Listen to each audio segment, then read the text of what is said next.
Every one of us plays games. We've played them when we were kids, we play them now, we played them when we swam in the shallow waters of the coast of Africa before we discovered fire. We played them even before we were people, because games are universal. Every creature on Earth that has reached a certain level of brain power plays them. They are an integral part of any society. And today we're going on a journey through history. Not of all games, but through their most recent incarnation, video games.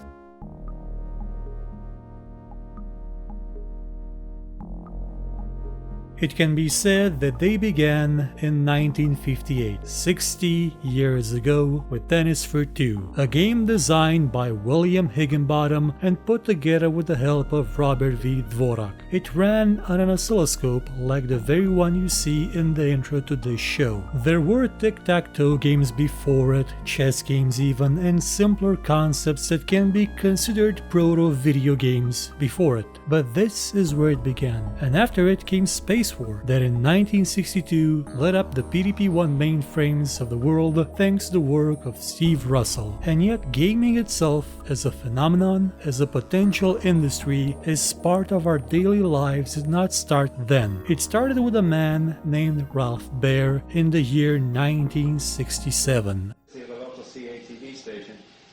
Here's my partner Bill, and we're going to play ping pong for you in a minute, but before we do, I'd like to show you the controls that we're using, which are Welcome to a show that aims to explore his legacy. Over the course of this year, through 52 shows or however many it will take, we will cover each and every year that has passed since the creation of the first video game console. And in each show we will cover what games were released, what the most important games were, what were the games that truly defined that year, as well as explore what events birthed and shaped the gaming industry. And along the way, I'll do my best to give you some context about the world around us, because nothing exists in a vacuum. Although technically, space is kind of a vacuum and we exist in it, but that's besides the point. So we begin today with the year 1967, Ralph Baer and his inventions, most notably the brown box.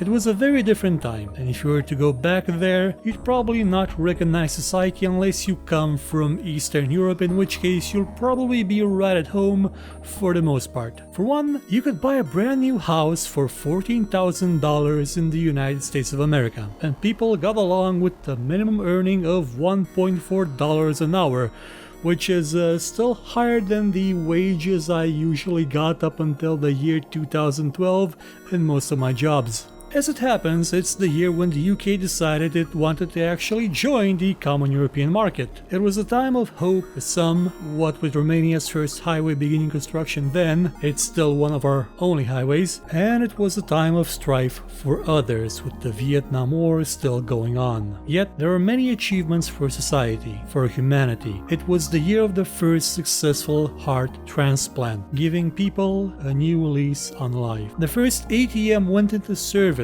giving people less headache at the bank, paving the way for the electronic currency we all use today. And it was the year when people dreamed of supersonic commercial flight, anticipating a fleet of over 350 Concores by 1980. People loved to dream of such a great future, and Ralph Baer was one of those dreamers.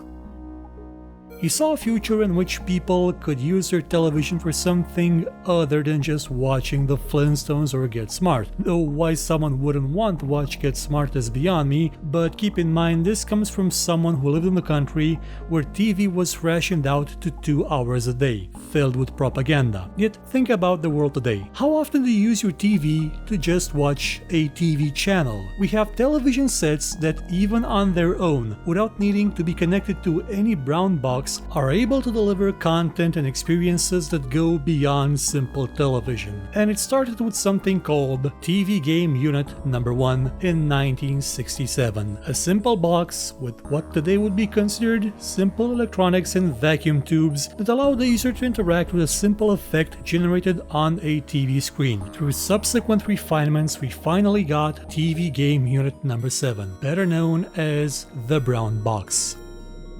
Although the most popular game on it was ping pong, which would later go on to be turned into pong and kick off the video games industry as a whole, the brown box was capable of much more than that. Through the switches on the front, the user could switch between multiple games like checkers, handball, and a few others. These games were not what you would call advanced by today's standards. They were basic in their construction and relied a lot upon the user inputting certain controls. For example, to achieve the spin of the ball after it was deflected, you actually had to manipulate the ball itself with a separate knob instead of relying on the game, on the box, to calculate the physics necessary, because it couldn't. There weren't much in the way of rule systems or scoring in these games. The players had to keep a record of these, which wasn't really that much of a bother, especially since there weren't a lot of players. The brown box was not a commercial device. It was not sold on its own, it was not commercialized, at least not in the 60s. We'll have to wait a few years until it is turned into the Magnavox Odyssey, so be sure to keep an eye out for it in a few weeks. But it did turn heads, it did draw attention, it was the inception to something that 50 years later would give so much enjoyment to billions of people. As for what was the game that best described this year, well, it would have to be ping pong. It's where the idea of the video game as something that people would want began. It was the starting point, because ping pong in an electronic environment was easier to play than actual ping pong, and yet it still had the exact same amount of exhilaration in it, the same amount of competitiveness. It sold itself by the mere action of playing. You didn't have to explain it to people, you didn't have to teach them rules and laws, you didn't have to market it to them, you just let them play it, and they wanted to play it. They wanted to play so much that we got a video games industry because of it. It's because of this ping pong game that in a few weeks we'll get the pong, and after that we'll get into an age where the video game industry wasn't just one man with a passion for having something other than a television show on his TV. Come back next week when we'll continue the journey through the ages and see what became of Ralph Baer's dream. Goodbye.